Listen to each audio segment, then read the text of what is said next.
You ever wonder what silence truly sounds like? Not the absence of noise, but the presence of a void so profound it screams. That's what clings to the Project Chimera tapes. Not static, not echoes, but the memory of something that shouldn't have been. They were whisperers at first. Faint, distorted fragments pulled from a black box meant to stay buried. Classified. Erased. But nothing truly vanishes, does it? Especially not a scream that never made a sound. We thought we were just decoding corrupted data, patching together lines of code.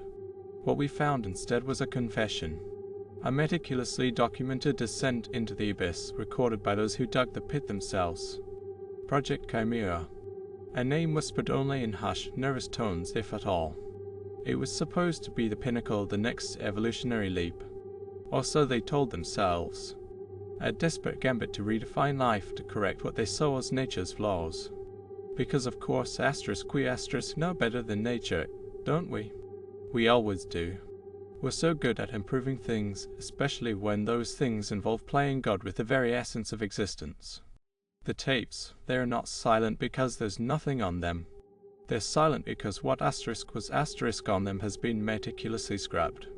Sanitized. But even a void leaves a trace, a ghostly resonance.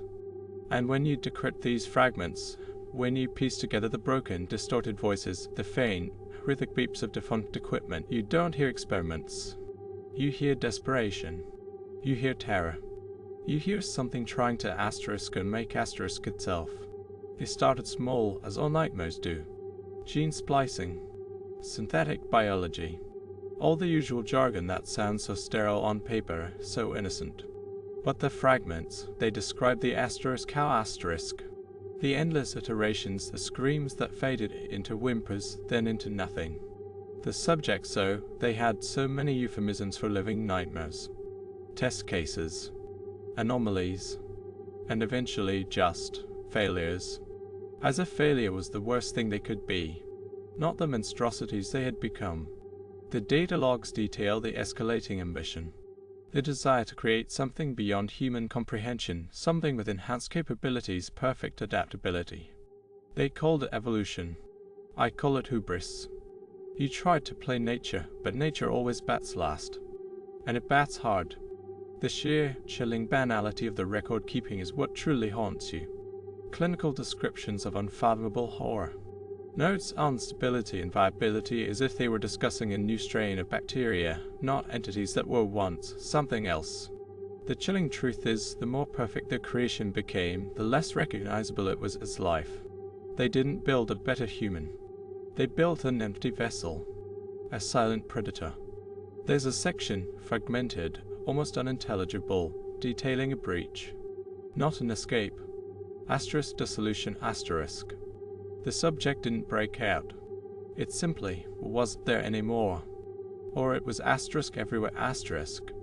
The tapes after that are mostly dead air, punctuated by the soft, rhythmic hum of dormant machinery, like a forgotten tomb. And those whispers. Just out of reach, like a bad memory you can't quite shake. They sealed it off, of course. Buried the facility, the data, the guilt. But some things don't stay buried. Some things linger, a spectral hum in the very air you breathe. The silent tapes of Project Chimera aren't just a record of failure. They're a blueprint. A chilling reminder of what happens when ambition outweighs ethics. When you chase perfection until you create a void. And the most brutal truth of all, they are still trying to decrypt the asterisk remaining asterisk fragments. Because humanity just can't resist poking at a wound, can it? Some things you just let them be silent. Because if you truly knew what that silence concealed, you'd never sleep again.